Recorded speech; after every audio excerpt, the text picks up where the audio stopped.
Olá, a aula de hoje será sobre conjuntos numéricos e iniciaremos nossa aula com o conjunto dos números naturais e em seguida falaremos sobre o conjunto dos números inteiros. O conjunto dos números naturais são números que utilizamos para contar ou enumerar coisas. Então, ele é representado por um n com tracinho. Esse n com tracinho é para diferenciar o conjunto dos naturais de um conjunto n qualquer. E ele é dado por 0, 1, 2, 3, 4, 5 e assim sucessivamente. Se a gente quiser representar o conjunto dos naturais sem o zero, devemos representá-lo com o asterisco, né? Logo aqui acima do n. Então, toda vez que aparecer um asterisco, aqui vamos entender que o zero não vai fazer parte do conjunto dos naturais. Uma aplicação interessante é o conjunto dos números pares e ímpares. Observe, o conjunto dos números pares é dado por 0, 2, 4, 6, 8, 10, 12 e assim por diante. Nós podemos representar também o conjunto dos pares através de uma propriedade, que é uma outra linguagem para representar um conjunto. Então, está aqui o P de pares, vai ser igual a x, né? A gente chama de x, né, para poder generalizar qualquer número que seja par. Então, está aqui x pertence aos naturais, então todo número natural, tal que, esse tracinho na vertical significa tal que, x é igual a 2 vezes n. Então, vamos entender de novo. Os números pares vai ser todo x pertencente aos naturais, tal que vai existir uma condição para esse x, e essa condição é dada por x igual a 2n, onde n é um número natural. Então, observe que para qualquer número natural que a gente substituir aqui em n, sempre eu vou ter um x par.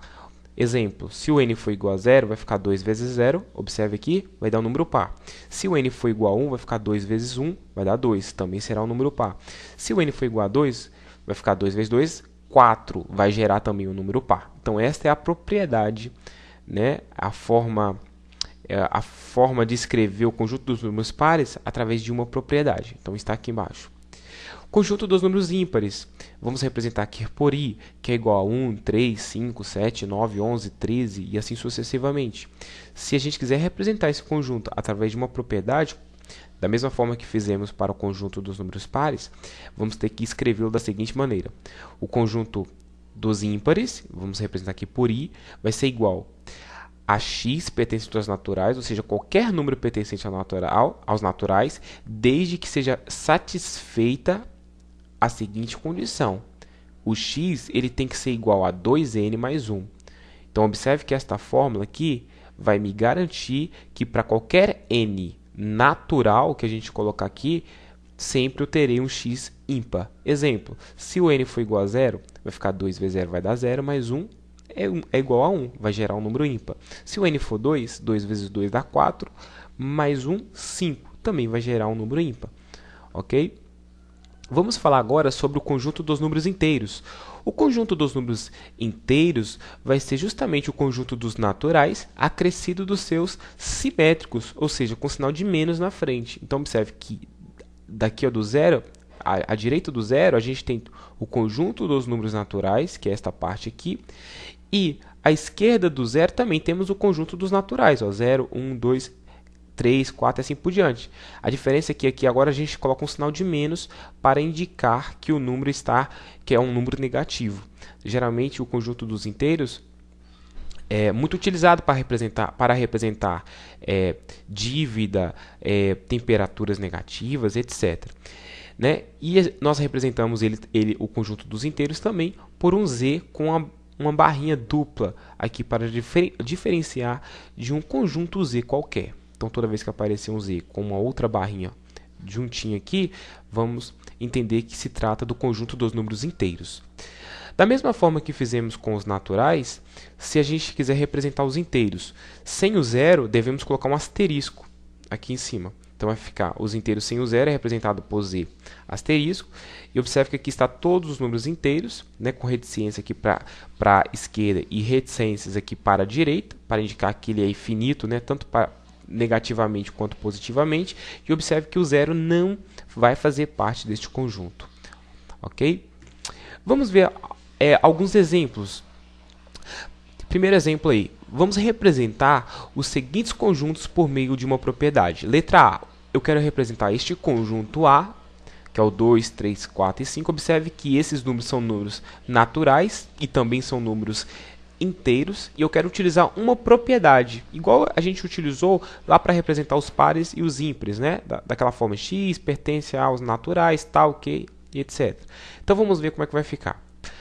Olha, observe, este conjunto A vai ser igual a x pertencente aos inteiros. Observe que aqui eu poderia também colocar os naturais, não teria problema nenhum, porque esses números aqui, o 2, 3, 4 e 5, são números naturais e também são números inteiros.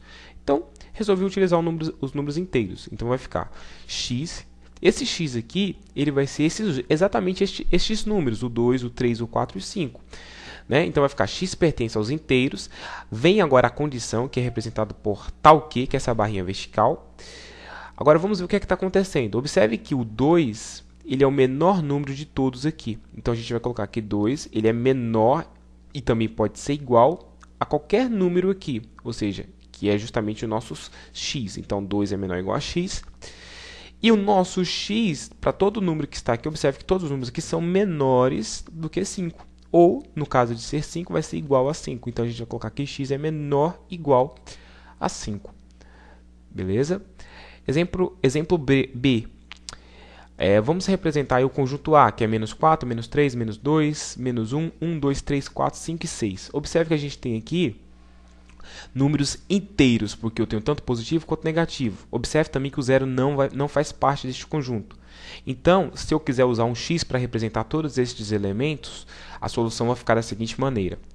O conjunto A é igual a x, né, pertencente aos inteiros, asterisco, porque o zero não está aqui, tal que o menos 4 ele é o menor número de todos aqui. Então, o menos 4 ele é menor do que x, do que todos os números. Pode ser, inclusive, igual a menos 4. Né? E todos os x que estão aqui, todos estes números aqui, eles serão menores ou igual a 6. Né? Ou seja, 6 é o maior número de todos aqui. Então, está representado aí o conjunto A. Ok, pessoal? Então, se você ainda não se inscreveu em nosso canal, se inscreva para estar sendo atualizado de novos vídeos. Até a próxima!